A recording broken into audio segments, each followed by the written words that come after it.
పరమ ప్రేమతో చిన్నప్పుడు అన్నయ్య ఏం తినేవాడో, ఏదంటే ఇష్టమో ఆ మాటలు చెప్తూ, కబుర్లు చెప్తూ, ఇంకొంచెం తిననయ్యా, ఇంకొంచెం తిననయ్యా అంటూ అన్నయ్యకి ప్రేమగా వడ్డించింది.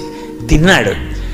ఏం కావాలమ్మా నీకు అని అడిగాడు. మరి దేవతా సంబంధం కదూ, వరం ఇవ్వాలి. ఆవిడ మనందరి కోసం ఓ వరం అడిగింది. అన్నయ్య, ఇది జ్ఞాపకం పెట్టుకుని ఈ తిథి నాడు ఏ అన్నయ్యని, ఏ తమ్ముణ్ణైనా సరే, ఏ అక్క అయినా, ఏ చెల్లైనా ఇంటికి పిలిచి అన్నం పెడితే ఆ అన్నం తిన్నందుకు ఆ అన్నకి కానీ తమ్ముడికి కానీ అపమృత్యు దోషం లేకుండా చెయ్యన్నయ్యా. తప్పకుండా ఇస్తానమ్మా అన్నాడు. అంతేకాదమ్మా, నీలాంటి చెల్లెలు ఉన్నందుకు పొంగిపోతున్నాను. విశాల హృదయంతో అడిగావు. ఇలా పెట్టిన చెల్లికి మంగళసూత్రానికి ఇబ్బంది రాదమ్మా, సౌమాంగల్యంతో ఉంటుంది, వరం ఇస్తున్నాను అన్నాడు.